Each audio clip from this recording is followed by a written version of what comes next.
Good morning. Thanks for joining us for the News 12 FastCast. I'm Nick Proto. 7:30 here on our Monday morning. Some breaking news this morning. Richmond County deputies are searching for a man wanted for questioning in connection to a deadly shooting from last night. 23-year-old Wendarius Harris is wanted for questioning only right now. Deputies say he's known to visit the East Boundary area, also Batesburg, South Carolina. If you have any information, call the Richmond County Sheriff's Office. One person is dead, 2 others taken to the hospital in that shooting. That's according to the Sheriff's Office. It happened at Riverfront Drive and Prep Phillips Drive in Augusta. Deputies say during an unpermitted gathering. The Richmond County coroner says 26-year-old Zyshawn Franklin died after being shot at least once. We're still working to learn the conditions of the other victims. Today is the funeral for Deputy Brandon Sykes after he was killed during a traffic stop last Saturday. There will be a procession from the funeral home to the Columbia County Performing Arts Center. Starting at 11, Washington Road between Davis Road and Ronald Reagan Drive will be closed until noon. Here's that route beginning at the Petite Funeral Home at 11:20. The procession will drive on Washington Road to Ronald Reagan Drive, Evanstown Center Boulevard, then Main Street. The Sheriff's Office says you can line the roads of the route to watch the procession and pay your respects. The Reverend John Kenny will officiate that funeral. It starts at noon. You can watch the full procession and service on our website and WRDW app, also right here on the air. Deputy Sykes served at Augusta Prep for 2 years, creating a bond with students and staff. School leaders say his absence is being felt by everyone there. They're still looking for ways to honor him. The headmaster says Sykes was never seen without a smile on his face and made the students and staff feel safe. It was a really heartwarming smile. And I think he most enjoyed going to our lower school hallway and feeling the joy of the little kids from 2-year-olds all the way up to, 4th grade. They just loved seeing him and the joy that he brought and the humor he brought. Such a caring soul. Last Friday, the school flew the flag at half-staff and the upper school chorus sang a song near his memorial.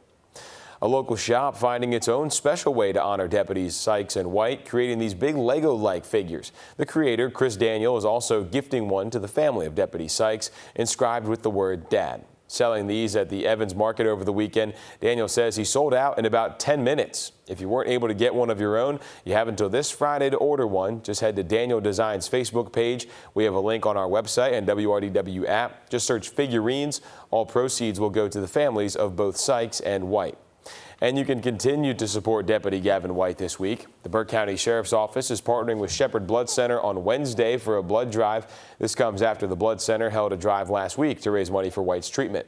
They were able to raise more than $8,000. White was released from the hospital last week after being injured in that shooting a little more than a week ago now. A heads up for drivers, overnight closures start tonight on the Bobby Jones Expressway for resurfacing from 8 p.m. to 5 a.m. Monday through Friday. Lanes will be closed from exit 5 at Deansbridge Road to 9 at Mike Paget Highway.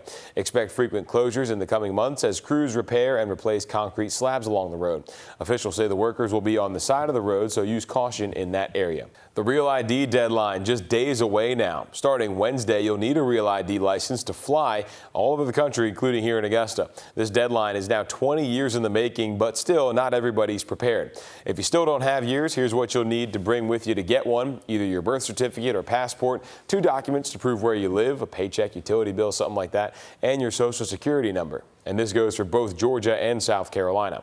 You have other options if you aren't able to get a Real ID license. TSA will also accept a passport, foreign-issued passport, Department of Defense card, permanent residence card, border crossing card, or an ID from a federally recognized tribal nation. Now, you may already be Real ID compliant. Your driver's license will have a black or gold star if it is compliant.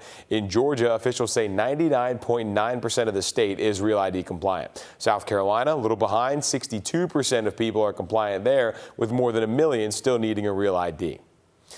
In Richmond County, deputies are searching for this missing woman. Officials say 43-year-old Keisha Pittman was last seen Saturday at 8 a.m. leaving Salem West Drive.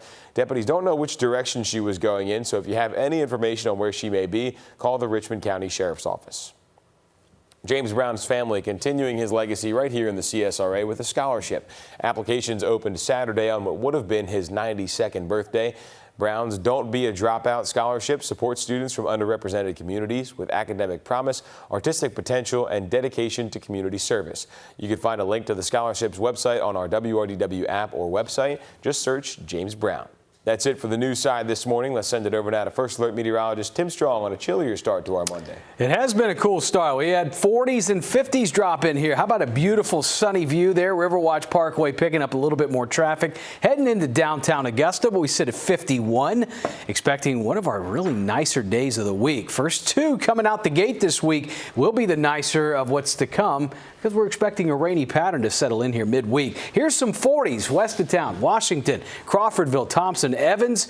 You start working into the 40s to 50, low 50s here. But 70s will come in. Beautiful day to enjoy some outdoor activities if you can do that. Nice jog, walk, or just enjoying the sun while it's not too terribly warm outside. Highs are going to be anywhere between the upper 70s to 80. Not much wind coming in here. Weather still. We look from 75 to 80 between Washington, Augusta, maybe a few more lower 80s, Millen and Sylvania. Into the middle of the week, that's the cool down. That's where we see rain chances coming in. About a 10-degree difference from Tuesday to Wednesday, too, from 83 to 74.